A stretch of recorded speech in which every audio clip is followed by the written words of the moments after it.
Hello दोस्तों, मैं दिनेश चौधरी स्वागत करता हूं आप सभी का इस प्लेटफॉर्म पर। हम आज डिस्कस करने वाले हैं जो प्रीलिम्स परीक्षा का रिजल्ट कल आया है। कल मुख्य परीक्षा का भी रिजल्ट आया है। उसमें कट ऑफ क्या रहा, अब बच्चों को क्या करना चाहिए, क्योंकि अब दो टाइप के बच्चे होंगे, एक वो जिनका प्रीलिम्स निकला होगा, एक वो जिनका प्रीलिम्स नहीं निकला होगा। दोनों ही टाइप के बच्चों को क्या करना चाहिए आगे, इस एग्जाम का कट ऑफ क्या रहा, इन सब बातों पर डिस्कशन हम छोटे से वीडियो में करने वाले हैं। साथ ही इस वीडियो में आपको मैं न्यूज़पेपर के माध्यम से हमारे मेंस के परीक्षा के कंटेंट को कैसे अपडेट करना है, इस पर भी कुछ चीजें सिखाने वाला हूं। चलिए शुरू करते हैं इस क्लास को। छोटे से वीडियो में हम कुछ विशेष पॉइंट्स को कवर करने वाले हैं। सबसे पहले हम भगवान श्री गणेश को याद कर ले। श्री गणेशाय नमः बोलते हुए, मेरे शिक्षक सुरेश पटेल सर को याद करते हुए मेरे मूल विषय पर आते हैं कि इस प्री परीक्षा का कट ऑफ क्या रहा। हमारा जो कट ऑफ कल जारी हुआ या जो रिजल्ट जारी हुआ, उसमें जो कट ऑफ रहा वो क्या रहा। बहुत सिंपल तरीके से जो बच्चों के फोन कॉल्स मैसेज आए, कम से कम 100 बच्चों से मेरी कल चर्चा हुई, रात तक 8-9 बजे तक मेरी कल उनसे डिस्कशन हुई और फाइनली रिजल्ट पर हम इस तरीके से पहुंचे कि हमारा जो कट ऑफ है वो इस फॉर्म में है।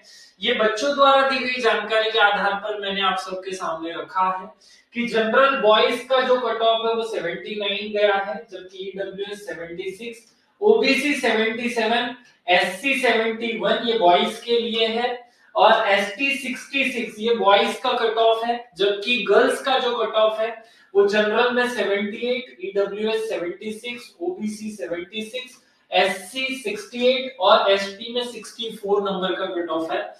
ये कट ऑफ जो हमने आप सबके सामने रखा है, जो कि इस टाइप से है, इस प्रकार से है, ये बच्चों द्वारा दी गई जानकारी, जो उनके नंबर्स थे उन्होंने हमें कन्वे किए कि इस तरह सब मेरे इतने नंबर थे, इतने नंबर मुझे मिले हैं, इसके आधार पर हमने आपके सबके सामने रखा है। अब आपको इसे अपने गाइड के रूप में या इसे अपने प्रदर्शन को चेक करने के रूप में चेक रखना है। आगे बात करते हैं। आज इस वीडियो का मूल उद्देश्य आप सब लोगों से कट ऑफ बताना नहीं था, मूलतः कट ऑफ और रिजल्ट के बाद करना क्या है इस विषय पर बात करना था। उसी पर आगे बढ़ते हैं। रिजल्ट आने के बाद दो प्रकार के स्टूडेंट होंगे। देखिए, हर परीक्षा का जब रिजल्ट आता है तो स्टूडेंट दो भागों में बंटते हैं, क्योंकि हमें पता है 99% लोग जो कि सिलेक्शन नहीं ले पाते हैं, सिलेक्शन ना ले पाने वालों की संख्या हमेशा 99% होती है। और ये आज एक एग्जाम के रिजल्ट की बात नहीं है।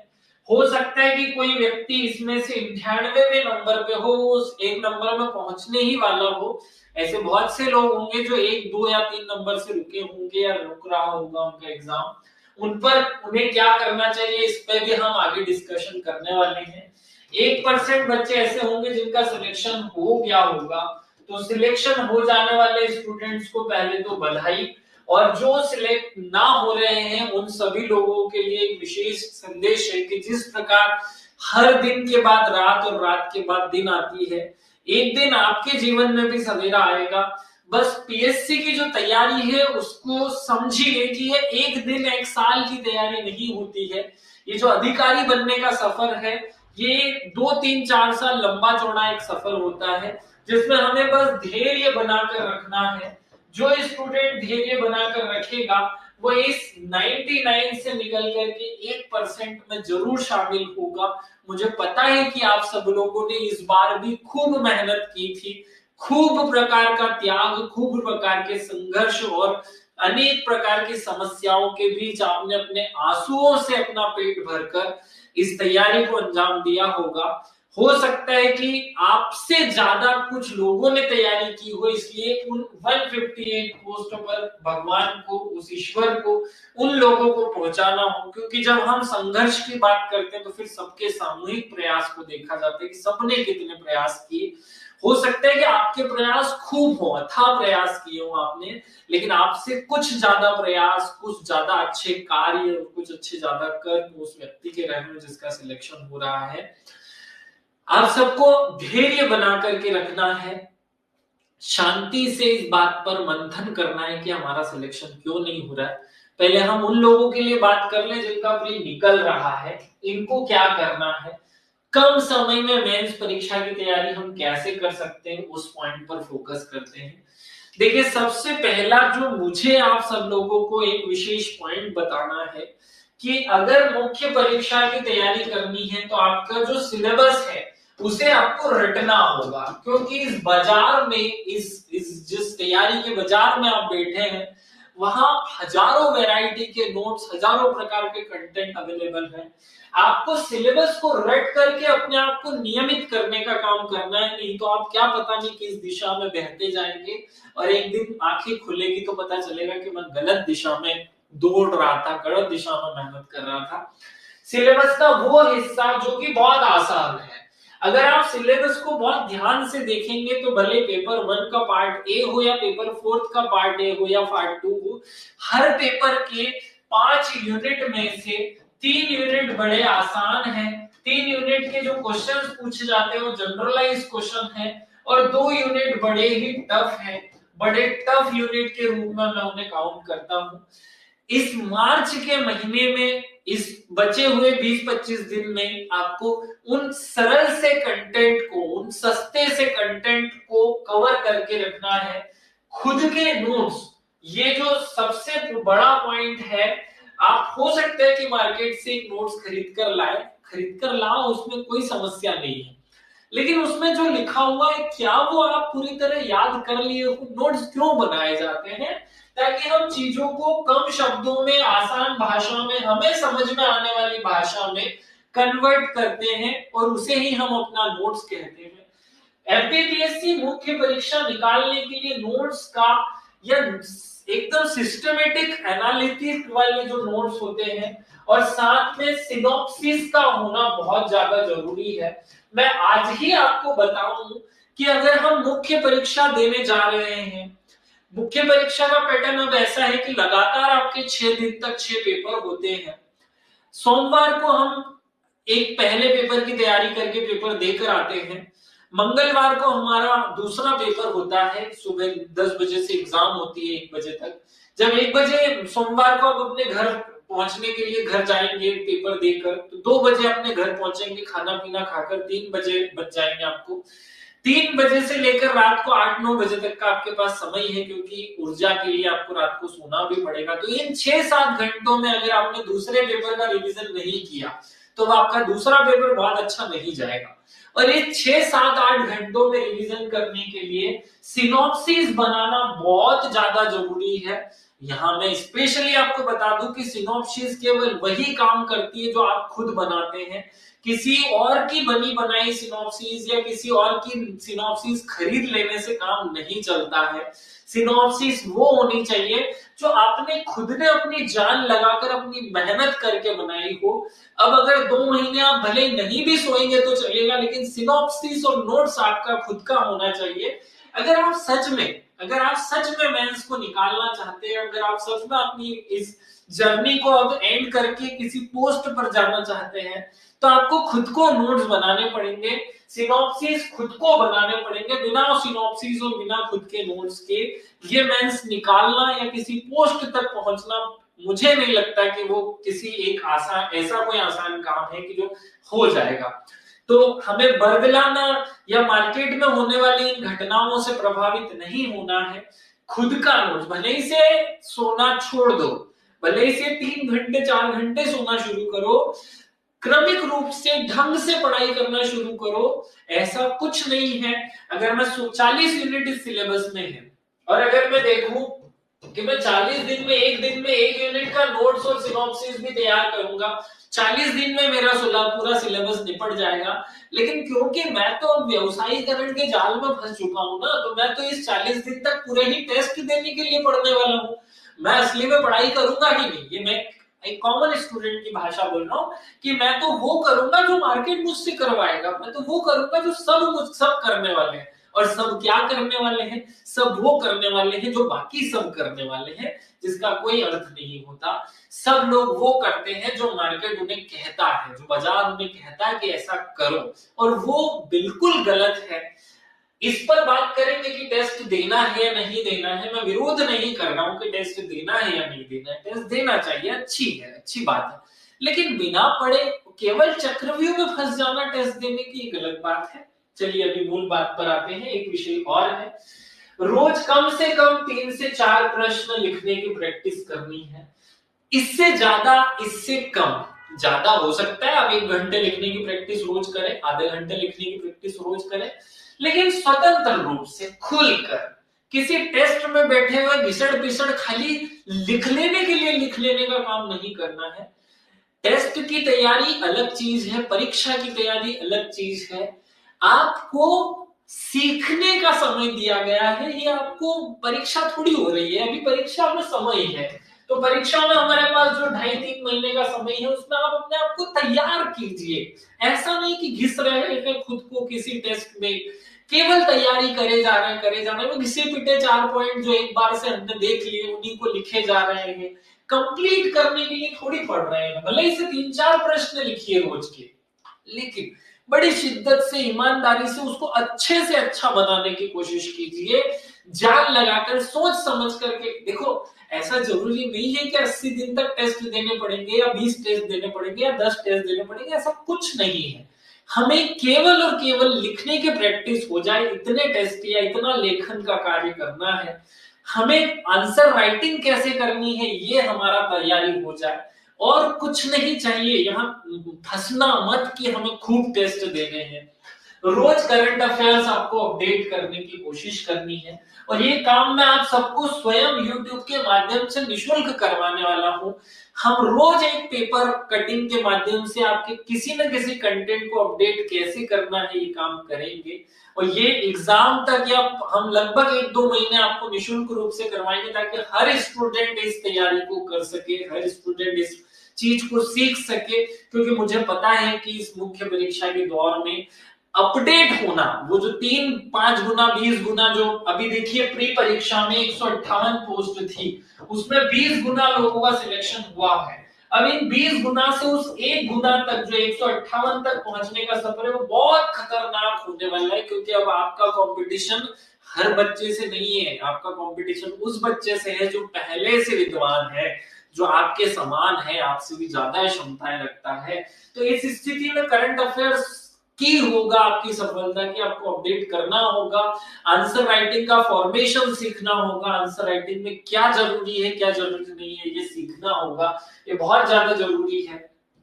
टेस्ट इस मुद्दे पर बहुत ज्यादा मैं बात करना चाहता हूं, लेकिन वो अंदर से निकलती नहीं है, क्योंकि मैं नेगेटिव बातें करना पसंद नहीं करता। टेस्ट देने जाने से पहले ये सोचिएगा कि क्या मैं इस टेस्ट के लिए पढ़ाई कर रहा हूं या मैं परीक्षा के लिए तैयारी कर रहा हूं। ये एक प्रश्न पर केवल विचार कर लेना। टेस्ट जब आप कहीं पर ज्वाइन करो या टेस्ट देने जाओ, तो केवल और केवल ये अपने आप से पूछ लेना कि क्या मैं टेस्ट देने की तैयारी कर रहा हूं या मैं परीक्षा की तैयारी कर रहा हूं। आज की तारीख में हर बच्चा इस चक्रव्यूह में फंस रहा है। कौन से चक्रव्यूह में फंस रहा है? उसने किसी न किसी संस्था की, किसी न किसी प्रकार की टेस्ट सीरीज ज्वाइन कर ली। आज उसका एक टेस्ट होना है जिसमें उसे पार्ट 1 पेपर 1 पढ़कर जाना है। वो 2 दिन में जल्दीबाजी में बिना नोट्स बनाए हबड़ तबड़ करते हुए इसे पढ़ लेता है और एग्जाम में पहुंच जाता है, टेस्ट में पहुंच जाता है। टेस्ट देकर जैसे तैसे, अच्छा टेस्ट दिया नहीं है उसने, ठीक है, अपने आप को खुश करने, दुनिया को दिखाने और केवल वो करने जो दुनिया कर रही है। दुनिया को पता ही नहीं है कि वो क्या कर रही है, वो करने के लिए अपने आप को इस प्रोसेस में शामिल कर दिया है, और अब बस वो टेस्ट दे रहा है। टेस्ट देकर घर आता है तो उसे दिखाई देता है कि 3 दिन बाद या 2 दिन बाद फलाने सेकेंड पार्ट का टेस्ट है। अब इस 2 दिन में वो पूरी मेहनत करता है, जान लगाता है, बिना नोट्स बनाए, बिना सिनॉप्सिस तैयार किए, हुजूड़ तुजुड़ करके बड़ तबड़ में, जल्दीबाजी में, इन 2 दिन में वो जैसे तैसे उस अगले टेस्ट की तैयारी कर लेता है, अगला टेस्ट देकर आता है, फिर उसके बाद अगला टेस्ट, अगला टेस्ट, अगला टेस्ट, ऐसे एग्जाम तक इस चक्रव्यूह में घुसा रहता है और फिर पहुंच जाता है परीक्षा में। इस परीक्षा में पहुंचकर वो पाता है कि उसने तो तैयारी टेस्ट की कर रखी थी, परीक्षा के लिए तो खुद को तैयार किया ही नहीं था, और अंत में असफलता हाथ लगती है। मैं सबको सावधान करना चाहता हूं कि इस चक्रव्यूह में नहीं फंसना है।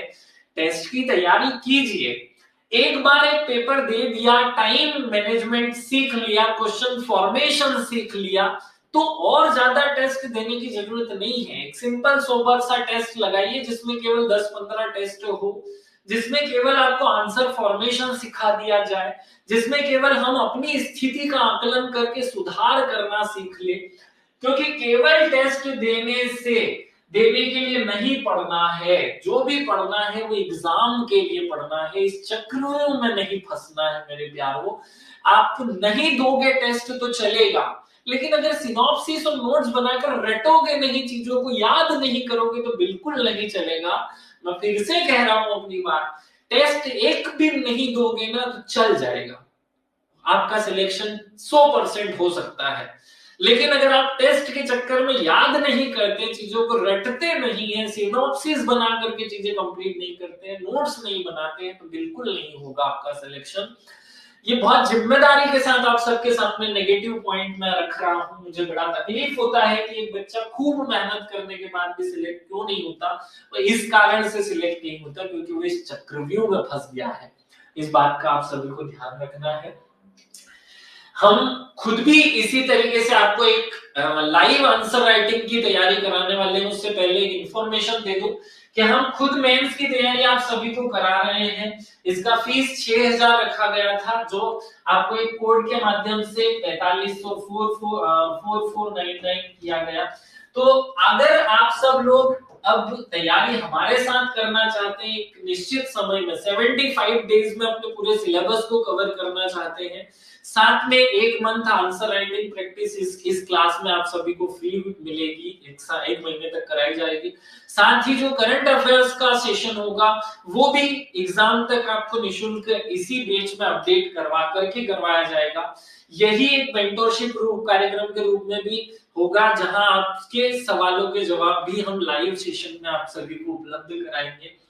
ये एक सुझाव है मेरी तरफ से, और इसी में एक विशेष बात मैं आप सभी को शेयर करना चाहता हूं कि ये जो कोर्स हमने बनाया है, ये कोर्स केवल 2025 की मेंस के लिए नहीं होगा, इसका वैलिडिटी 2026 के स्टूडेंट्स के लिए भी होगा। 2026 में तैयारी करने वाले या मेंस देने वाले स्टूडेंट भी इस कोर्स को ज्वाइन करके लाभ ले सकते हैं, उनके लिए वैलिडिटी बढ़ा दी जाएगी। और आगे क्या करना है, वे बच्चे जिनका प्रीलिम्स परीक्षा नहीं निकल रहा है उनके लिए क्या सजेशन है, उन्हें क्या करना चाहिए। देखिए, जो बच्चे 1 नंबर 2 नंबर 3 नंबर से प्रीलिम्स परीक्षा में किसी न किसी कारण से रुक रहे हैं, मैं आप सबको एक पॉइंट शेयर करता हूं। किसी भी स्टूडेंट के सिलेक्शन ना होने का 4 रीजन हो सकता है। सबसे पहला रीजन वो टीचर हो सकता है। अब मैं यहाँ स्वयं पर प्रश्न खड़ा कर रहा हूं, वे टीचर्स, वो इस व्यक्ति जिसने आपको पढ़ाया है वो गलत हो सकता है, वो नोट्स का या वो किताबें गलत हो सकती हैं जो आपने सिलेक्ट की थी, वो परिस्थितियां गलत हो सकती है जिसमें आपने तैयारी की थी, हो सकता है। और चौथा, आप स्वयं ने अपने आप को किसी चीजों में बांध रखा हो, आपकी खुद की तैयारी करने का पैटर्न गलत हो। ये 4 कारण हो सकते हैं किसी स्टूडेंट के सिलेक्शन ना होने के। सबसे पहले आप एनालिसिस कीजिए कि जिस टीचर से आप पढ़ रहे हैं, क्या उसने आपको सही तैयारी करवाई है, क्या आपको सही कंटेंट दिया गया, सही तरीके से चीजें याद कराई गई, सही चीजें समझाई गई। अगर ये गलत है तो आप इसे चेंज कर दें, वो मैं ही क्यों ना हो। अगर मेरे मार्गदर्शन में आपने उस कंटेंट को नहीं पढ़ा, वहां तक आप नहीं पहुंच पाए जो एग्जाम में पूछा जा रहा है, जिस तरीके से पूछा जा रहा है, तो आप इसे चेंज करें। ये गलत है, मैं अपने आप पर ये प्रश्न खड़ा करूंगा, क्योंकि स्टूडेंट सिलेक्शन के लिए पढ़ाई करता है। अगर आपके टीचर ने आपके समान जान नहीं लगाई, उसने आपकी जैसी मेहनत नहीं की, अगर आपके टीचर ने आपको सही समय पर चीजें उपलब्ध नहीं करवाई, नहीं रिवीजन करवाया, तो आपको उसे चेंज करना चाहिए। वो नोट्स और वो किताबें जिनसे क्वेश्चन पूछा जाना चाहिए था, वो समझ अगर आपने उसके लिए विकसित नहीं की, तो आपको अपने नोट्स बदलने चाहिए, आपको अपनी किताबें बदलनी चाहिए। हो सकता है कि किसी स्टूडेंट को एग्जाम के 10-15 दिन पहले बीमार हो गया हो, कुछ न कुछ समस्या आ गई हो, जैसे मेरी खुद की गर्दन दर्द करने लगी थी एग्जाम के टाइम पे, ज्यादा दर्द बढ़ गया था, जिससे मैं खुद बहुत एफिशिएंसी खो बैठा था। हो सकता है ऐसे बहुत सारे स्टूडेंट थे, जैसे हमारी उज्जैन की एक स्टूडेंट की जो रूममेट थी वो एडमिट हो गई एक दिन पहले, उसे बहुत गंभीर बीमारी हो गई, उसे 3 दिन हॉस्पिटल में रहना पड़ा। अगर ऐसी स्थितियां पैदा हुई तो इनका कुछ नहीं किया जा सकता। इसके लिए स्वयं को पावरफुल बनाना होगा कि हम अपने आप को इन परिस्थितियों को झेलने के लिए सक्षम बना लें। चौथा, आप स्वयं अपना एनालिसिस कीजिए कि क्या आपने अपने टीचर की बातें मान करके कंटेंट को याद किया था, क्या आपने अपने टीचर की बातें मानकर काले गोले भरने में कोई गड़बड़ी तो नहीं की। क्या आप खुद एनालिसिस कीजिए कि क्या आपने अपने टीचर की बातें मानकर चीजों को शॉर्ट में नोट्स बना करके एकदम रट रखा था। ये सब पॉइंट आप अपनी गलतियों के रूप में निकालिए, और अगर आपको लगता है कि आपने गलती की तो आप अपने स्वयं में सुधार कीजिए, या फिर जिस भी एरिया में जहां पर भी कोई गलती हुई हो उसे सुधारिए। अब आप स्टूडेंट्स के लिए जिनका सिलेक्शन नहीं हो रहा है उन्हें क्या करना चाहिए? मेरे हिसाब से ऐसे स्टूडेंट जिनका 1 नंबर 2 नंबर या 3 नंबर से ये एग्जाम रुकता है, बार बार ये होता है, रिपीटेशन ये होता है, उन्हें मुख्य परीक्षा की तैयारी बहुत अच्छे ढंग से करनी चाहिए, क्योंकि वास्तविक रूप में प्रीलिम्स परीक्षा और मुख्य परीक्षा का सिलेबस लगभग एक जैसा है। कुछ सोशियोलॉजी, उद्यमिता, ऐसे विषय को छोड़ दिया जाए तो प्रीलिम्स और मुख्य परीक्षा का सब्जेक्ट सिलेबस एक जैसा है। अगर आपने मुख्य परीक्षा की तैयारी बहुत जान लगा करके कर ली तो फिर प्रीलिम्स आपके लिए और आसान हो जाने वाला है, और ये हर्डल्स जो 1 2 3 नंबर से रुकने वाली समस्याएं हैं ये सारी सॉल्व हो जानी है। आप कोशिश करें कि इस तरीके से अपने आप को अपडेट कर लें। मैं आप सबको जो प्रीलिम्स की तैयारी कर रहे हैं, जो मेंस की तैयारी करेंगे, उन सबको एक खास बात बताने वाला हूं। बैकलॉग वैकेंसी क्या होती है? बैकलॉग वैकेंसी उन पोस्ट को कहते हैं जो एक लंबे समय से आरक्षण के चक्कर में रुकी रही। आप सबके लिए खुशखबरी इस प्लेटफॉर्म पर मैं प्रेजेंट कर रहा हूं। बैकलॉग वैकेंसी इस साल होने वाली है। ये पिछले 5-7 साल से चर्चा में है कि होगी, लेकिन किसी न किसी कारण से नहीं हो पा रही थी। कल ही मुझे एक खबर पता चली है कि बैकलॉग वैकेंसी इस 1-2 महीने की ड्यूरेशन में ही आने वाली है। तो वे सभी स्टूडेंट, मतलब इस साल 2 परीक्षाएं होंगी। 2026 का प्रीलिम्स परीक्षा भी इसी साल आएगा, थोड़ा सा टाइम हो सकता है उसमें लगे, और इस साल एक और वैकेंसी सभी स्टूडेंट को देने मिलेगी जो बैकलॉग वैकेंसी के नाम से होगी। मतलब इस बार एमपीपीएससी राज्य सेवा परीक्षा 2 रूपों में लेने वाला है, एक बैकलॉग वैकेंसी के रूप में और एक सामान्य जो वैकेंसी है उसके रूप में। मैं आप सभी को इस बात के लिए मोटिवेट करना चाह रहा हूं। ये मोटिवेशन केवल बातों का मोटिवेशन नहीं, ये एक फैक्चुअल पॉइंट आप तक भेजा जा रहा है कि इस साल बैकलॉग वैकेंसी होगी। आप सब उसके लिए जान लगाकर तैयारी करना शुरू करिए। इस बार सिलेक्शन जरूर होगा, और अच्छी मेहनत के साथ और ज्यादा ताकत के साथ हम इस पर फोकस करें। जैसा कि मैंने आप सब लोगों को कहा कि करंट अपडेशन मुख्य परीक्षा की जान होती है, की होती है, इसके बिना हमारा सिलेक्शन बहुत ज्यादा प्रभावित होता है। कल के न्यूज़पेपर में एक न्यूज थी, 2025 फरवरी मार्च की 4 तारीख 5 तारीख में न्यूज छपी। जन सत्ता न्यूज़पेपर का एक आर्टिकल है, युवाओं को दक्ष बनाने की चुनौती। ये टॉपिक आपके सिलेबस में मुख्य परीक्षा में 3 स्थानों पर उपयोगी है। जहां हमें कौशल विकास के टॉपिक दिए हुए हैं वहां, जहां हमें आर्टिफिशियल इंटेलिजेंस के टॉपिक दिए हुए हैं वहां, ये सिलेबस में काम में आने वाला है। इसका जो मुख्य थीम है वो मैं आपको समझा देता हूं, पढ़कर सुना देता हूं। क्या लिखा हुआ है शायद आप लोग देख पा रहे होंगे। आर्थिक सर्वेक्षण 2025 में रेखांकित हुआ कि दुनिया भर में एआई मतलब आर्टिफिशियल इंटेलिजेंस का उपयोग तेजी से बढ़ता जा रहा है, और एआई तेजी से उपयोग के लिए भारत तैयार हो रहा है। इस सर्वेक्षण में बताया गया कि वर्ष 2021-22 के बीच वैश्विक स्तर पर एआई पेटेंट की संख्या में 62.7% की वृद्धि दर्ज की गई। आर्थिक सर्वेक्षण में कहा गया कि निश्चित रूप से भारत में सेवा प्रधान अर्थव्यवस्था के कारण आर्टिफिशियल इंटेलिजेंस के प्रभाव को लेकर चिंताएं ज्यादा हैं। इसी आर्टिकल्स में एक पॉइंट ये भी लिखा गया कि IIM अहमदाबाद जो है, IIM अहमदाबाद के एक विश्लेषण में पाया गया कि 68% कर्मचारी जो है, 68% हमारे यहाँ नौकरी करने वाले जो कर्मचारी हैं, उनको ये डर है कि उनकी नौकरियां आर्टिफिशियल इंटेलिजेंस की वजह से छीन जाएंगी।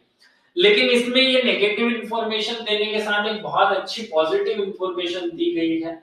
मैं सीधे आपको उस पॉजिटिव इंफॉर्मेशन पर ले चलता हूं और खूब सारा डाटा इस आर्टिकल में आपको दिया हुआ है, आप उस पर फोकस करें। अब हमारे प्रधानमंत्री नरेंद्र मोदी जी और उनके साथ जो फ्रांस के राष्ट्रपति, उन्होंने एक सम्मेलन में, पेरिस में आयोजित सम्मेलन में भाग लिया, उससे एक इंफॉर्मेशन आपके सामने रख रहा हूं। इन दिनों कृत्रिम मेधा हिंदी में कहा जाता है आर्टिफिशियल इंटेलिजेंस को, कृत्रिम बुद्धिमत्ता को, से संबंधित रिपोर्ट्स में कहा जा रहा है कि भारत नई पीढ़ी के देश में नहीं है, दुनिया भर में आर्टिफिशियल इंटेलिजेंस से नौकरियां चली जाएंगी। लेकिन अब मैं आपको एक इसी में बहुत पॉजिटिव बात बता रहा हूं और यहां से आंकड़े शुरू होंगे, खूब सारे आंकड़े इस रिपोर्ट में लिखे हुए हैं। हाल ही में प्रधानमंत्री ने फ्रांस के राष्ट्रपति इमैनुअल मैक्रों के साथ पेरिस में आयोजित आर्टिफिशियल एक्शन शिखर सम्मेलन, इस पर फोकस करना बहुत काम की बात है। आर्टिफिशियल एक्शन शिखर सम्मेलन, ये जो शिखर सम्मेलन है आर्टिफिशियल शिखर सम्मेलन 2025 शिखर सम्मेलन 2025 की अध्यक्षता या सह अध्यक्षता की करते हुए कहा, क्या कहा, बहुत काम की बात कही उन्होंने, भारत के राष्ट्रपति प्रधानमंत्री ने अध्यक्षता करते हुए कहा कि आंशिक रूप से आर्टिफिशियल की वजह से नौकरियां खत्म होगी, लेकिन आर्टिफिशियल इंटेलिजेंस नौकरियों को पैदा भी करेगा। उन्होंने वहां कहा कि भारत में 17 लाख, पूरी दुनिया में 17 करोड़ नई नौकरियां पैदा होंगी आर्टिफिशियल इंटेलिजेंस की वजह से, और 9.5 करोड़ नौकरियां खत्म होंगी। ये अलग अलग रिपोर्ट्स में भी प्रेजेंट किया जा रहा है कि आर्टिफिशियल इंटेलिजेंस से नौकरियां खत्म होंगी, लेकिन नौकरियां पैदा भी तो होंगी। प्रधानमंत्री नरेंद्र मोदी ने क्या कहा वो मैं आपको सुनाता हूँ। आंशिक, देखिए यहाँ कह रहे प्रधानमंत्री ने, जो हमारे भारत के प्रधानमंत्री है वो कह रहे हैं, प्रधानमंत्री ने फ्रांस के राष्ट्रपति के साथ अध्यक्षता करते हुए कहा कि हालांकि दुनिया में यह आशंका है कि आर्टिफिशियल इंटेलिजेंस की वजह से नौकरियां खत्म होंगी, लेकिन इतिहास गवाह है कि टेक्नोलॉजी के कारण नौकरियां खत्म नहीं होती है। टेक्नोलॉजी के कारण नौकरियों का स्वरूप बदल जाता है और नई नई नौकरियां पैदा होती है। इसलिए हमें एआई संचालित जो भविष्य है उसके लिए अपने आप को कौशल युक्त एक स्किल्ड पर्सन बनाना होगा। इससे डरने की कोई बात नहीं है, ये तो हमारे लिए नौकरियां पैदा करने का अवसर है, भारत को विश्व गुरु बनाने का अवसर है। एक पॉजिटिव वाइब्स आपको इस बयान से आई होगी। अब मैं इस पूरी रिपोर्ट को नहीं पढ़ रहा हूं, इसमें से जो काम की बातें निकल रही हैं वो मैं आपके सबके सामने सीधे लिख करके प्रेजेंट कर देता हूं। पहले ये बता दूं कि कहां-कहां उपयोग किया जा सकता है। देखिए हमारा जो पेपर सेकंड है उसमें स्कूल शिक्षा, व्यावसायिक शिक्षा, ऑनलाइन शिक्षा, डिजिटल शिक्षा, ये टॉपिक्स है जहां ये सारे पॉइंट यूज किए जा सकते हैं करंट अफेयर्स में। आपके इकोनॉमी में जो चौथी पेपर है, अर्थव्यवस्था का जो पार्ट है, अर्थव्यवस्था जो सिलेबस का हिस्सा है तीसरे पेपर का, उसमें स्वास्थ्य शिक्षा और कौशल विकास एक टॉपिक है यहाँ पर, और ये बौद्धिक संपदा के अधिकार यहाँ पर ये यूज किया जा सकता है। आपका तीसरा पेपर में जो साइंस है वहां कंप्यूटर की एक है और वहां पर आपको कृत्रिम बुद्धिमत्ता के आधारभूत ज्ञान और उसी से रिलेटेड क्वेश्चन पूछे जाएंगे। यहाँ मतलब ये रिपोर्ट हमारी 3 जगह पर यूज हो सकती है। अब मैं आपको सीधे बता दूं कि इस टॉपिक में क्या क्या, इस छोटे से आर्टिकल से हम कितने डाटा निकाल सकते हैं। उस टॉपिक का नाम था युवाओं को दक्ष बनाने की चुनौती, भारत सरकार के सामने भी है और विश्व के सामने भी है। कुल मिलाकर इस आर्टिकल में कहा गया कि भैया विश्व में आर्टिफिशियल इंटेलिजेंस आ रहा है जिससे नौकरियां जाएगी, इससे डरो मत। हमें अपने जो युवा पीढ़ी है उसे आर्टिफिशियल इंटेलिजेंस के रूप में दक्ष बनाना है, कौशल बनाना है, क्योंकि कुल मिलाकर अगर 9 करोड़ नौकरियां लोगों की जाएगी तो 17 करोड़ नई नौकरियां भी तो पैदा होंगी। तो हमें नई जो पैदा हो रही है हमें तो ग्रोथ पर फोकस करना है, नेगेटिव क्यों सोचना है। इसीलिए यहाँ लिखा हुआ है। भारत के प्रधानमंत्री ने फ्रांस के राष्ट्रपति इमैनुअल मैक्रोन के साथ में पेरिस में आयोजित आर्टिफिशियल एक्शन शिखर सम्मेलन 2025 में भाग लिया, उसकी अध्यक्षता की, सह अध्यक्षता की। प्रीलिम्स के हिसाब से तो इतने में ही प्रश्न बन जाएगा कि आर्टिफिशियल एक्शन सम्मेलन कहाँ हुआ, 2025 में ये कहाँ आयोजित किया गया, तो ये पेरिस में आयोजित किया गया। इसकी अध्यक्षता फ्रांस के राष्ट्रपति ने की। अगला ओपन एआई, ये एक प्लेटफॉर्म है, उसके सीईओ मुख्य कार्यकारी सैम अल्टमैन हैं। उन्होंने एक बयान दिया, वो भी इस न्यूज में छपा, और वो कहते हैं कि कृत्रिम मेधा अर्थात आर्टिफिशियल इंटेलिजेंस के लिए दुनिया भर के लिए भारत दूसरा सबसे बड़ा बाजार है। ये बात आप अनेक स्थानों पर यूज कर सकते हो। आपको यहाँ से प्रीलिम्स के लिए फैक्ट मिल गया होगा कि ओपन एआई के सीईओ कौन है, सैम अल्टमैन है। मेंस के लिए एक बयान मिला उनका कि कृत्रिम बुद्धिमत्ता विश्व का दूसरा मतलब भारत विश्व का दूसरा सबसे बड़ा बाजार है, ये उन्होंने कहा। हमारे गूगल के सीईओ सुंदर पिचाई हैं, उनके एक बयान को भी इसमें छापा गया। वो कहते हैं कि भारत आर्टिफिशियल इंटेलिजेंस के क्षेत्र में दुनिया का नेतृत्व कर सकता है, दुनिया का लीडर बन सकता है, क्योंकि जितने सॉफ्टवेयर डेवलपमेंट भारत में होता है उतना दुनिया में कहीं नहीं होता, और आर्टिफिशियल इंटेलिजेंस में भी भारत विश्व का गुरु बनेगा। ये बयान उन्होंने दिया, जिसका उपयोग हम पॉजिटिवली अनेक स्थानों पर कर सकते हैं। और आगे बढ़ते हैं, इसी आर्टिकल में और बात छपी, इसमें एक रिपोर्ट छपी, विश्व आर्थिक मंच WEF सम्मेलन 2025 में की रिपोर्ट थी। एक रिपोर्ट का नाम है भविष्य में नौकरियां, ये उस रिपोर्ट का नाम है जो विश्व आर्थिक मंच द्वारा इस न्यूज़पेपर में लिखा था कि ये रिपोर्ट थी। इसमें कहा गया कि वैश्विक स्तर पर 2030 तक 17 करोड़ आर्टिफिशियल नौकरियां पैदा करेगा, मतलब आर्टिफिशियल इंटेलिजेंस 17 करोड़ नौकरियां पैदा करेगा, और जबकि 9.2 करोड़ नौकरियां, परंपरागत जो नौकरियां हैं वो समाप्त तो हो जाएगी। लेकिन पूरे विश्व को 7 करोड़ नई नौकरियां मिलने के अनुमान है। ये 7 करोड़ नौकरियां जो देश अपने कौशल को डेवलप करके, अपनी स्किल्स को डेवलप करके प्राप्त कर लेगा, वो विश्व गुरु बन जाएगा। भारत के प्रधानमंत्री यही कह रहे हैं कि हमें भारत में स्किल डेवलपमेंट के लिए काम करना चाहिए, ताकि हम आने वाली जो अपॉर्चुनिटीज है, संभावनाएं, उनका उपयोग करके विश्व गुरु, विश्व के समक्ष विश्व शक्ति बन सके।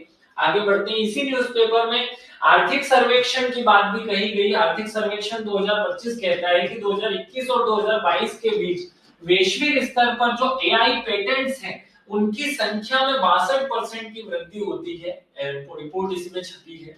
अंतरराष्ट्रीय श्रम संगठन ने कहा कि विश्व में 7.5 करोड़ नौकरियां जो हैं वो जोखिम में है आर्टिफिशियल इंटेलिजेंस के आ जाने से। 2025-26 के केंद्रीय बजट में युवाओं को दक्ष बनाने के लिए भारत को वैश्विक कौशल केंद्र बनाने की दिशा में कदम उठाने का बात भी इस व्यवस्था में या इसमें वर्णन है। और यहाँ लिखा हुआ है कि भारत के बजट में हम 3 योजनाएं प्रस्तुत करते हैं जो भारत में कौशल विकास के लिए काम करेगी। 3 योजनाएं जो कि भारत को आर्टिफिशियल इंटेलिजेंस से जोड़ करके भारत को कौशल समृद्धि या स्किल्ड बनाने की कोशिश करेगी। उन 3 योजनाओं की पूरी जानकारी बजट में नहीं थी। कहा था कि अगले साल तक वो योजनाएं जो वास्तविक स्वरूप है वो धारण करेगी, और इंडिया एआई मिशन के नाम से उन्हें संचालित किया जाएगा। बहुत काम की बातें, ये आप कहीं पर भी यूज कर सकते हैं। जो खूब सारी बातें इस आर्टिकल में, इस वीडियो में मैंने आपको बताई, ये आप अलग अलग प्लेसेस पे, मैंने बताया कि 3 अलग अलग क्षेत्रों में 3 अलग अलग जगह पर इनका यूज कर सकते हैं। आपको केवल एक लाइन लेनी होती है करंट अफेयर्स से, जो आपकी चीजों को अपडेट कर देती है। मैं आशा करता हूं कि आप मुझसे सीख पा रहे होंगे कि कैसे हमें न्यूज़पेपर की बातों से करंट अफेयर्स को अपडेट करना है। आप सभी का विशेष रूप से धन्यवाद। जय हिंद, जय भारत, भारत माता की जय। विदा लेता हूं। आशा करता हूं कि आप इस मार्ग पर चलकर सफलता को जरूर प्राप्त करेंगे। Thank you.